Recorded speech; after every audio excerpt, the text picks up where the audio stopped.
Hi, and welcome to our webcast for April 7, 2017. My name is Christian Debré, and this is Amy Asbrook, the director of Toujours Vivant, Not Dead Yet. Hello.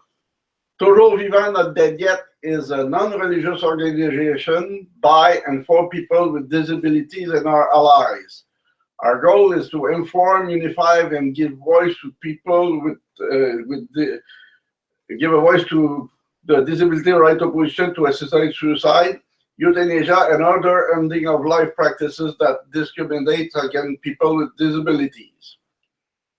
Today's topics: Ontario doctor fights for conscience rights.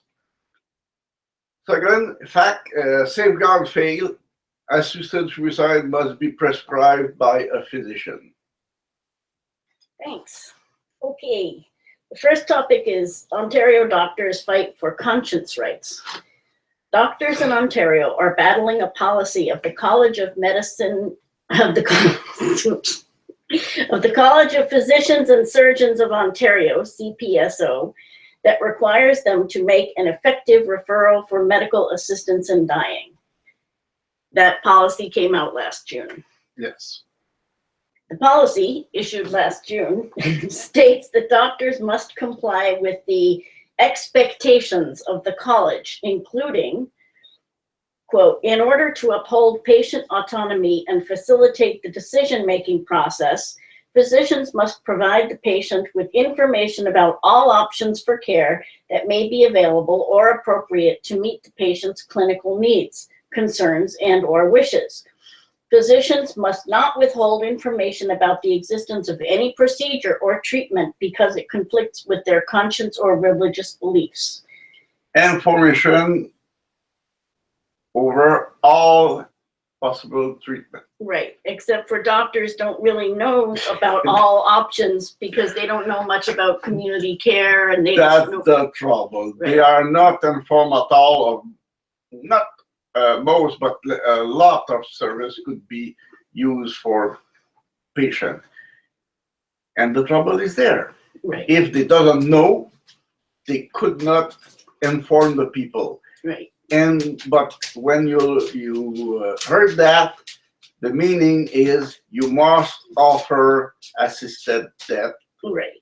That's what they're whatever saying. happens. That's what they want. That's what it's saying. That's what it's really saying. Yeah.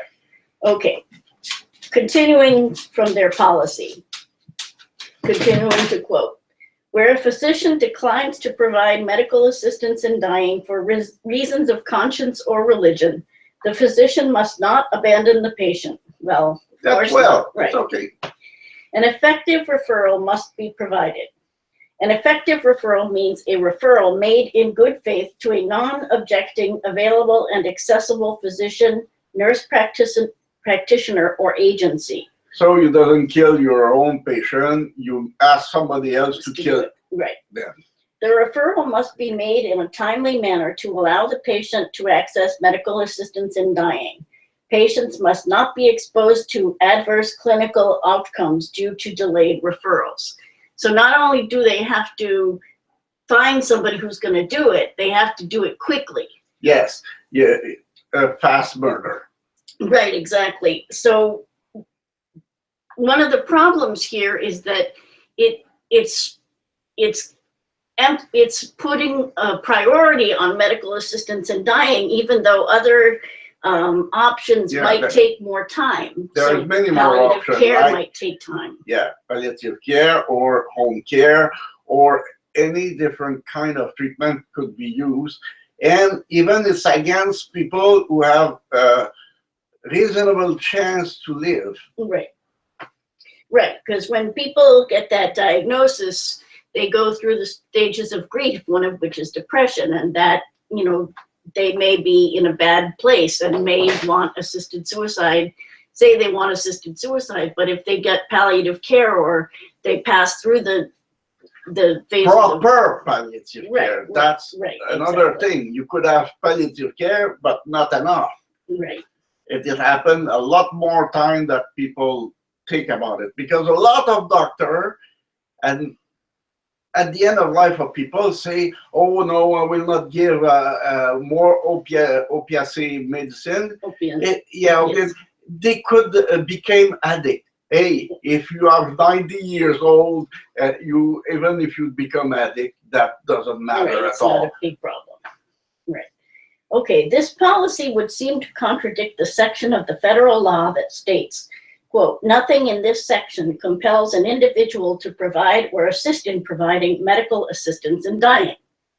So, yeah, it kind of seems like it would contradict the part of the federal law Yeah. that says you don't even have to assist in providing medical aid in dying.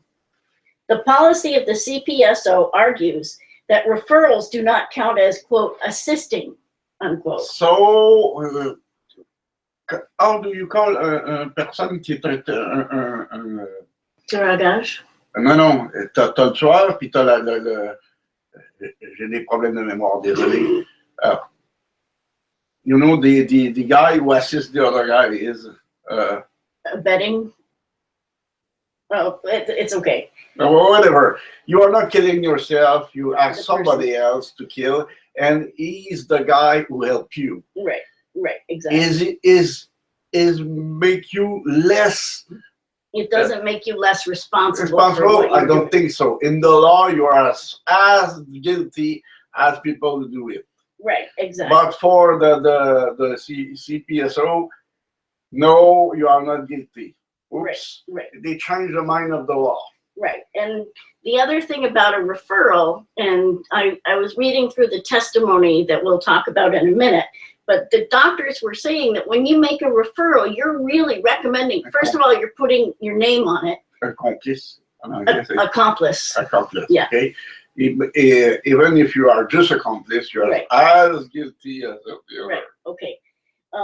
So when the doctor makes a referral, the doctor has to put their name on the referral, and that means they're making a recommendation. Yeah, for that service. Is look like a prescription? Yeah. Yeah, when you give a prescription, you are responsible. Right, exactly. That's exactly the same. Right, so it's a little false to say that it's not assisting with the assisted suicide. But the policy states, for clarity, the college does not consider providing the patient with an effective referral as assisting in providing medical assistance in dying. They are twisting the law. Right, they're twisting, yeah. And it's not what doctors experience as making a referral, is really putting their name on something, and people who don't want to kill people don't want to have their name on referring somebody to somebody who will do it. That's just logical. Right.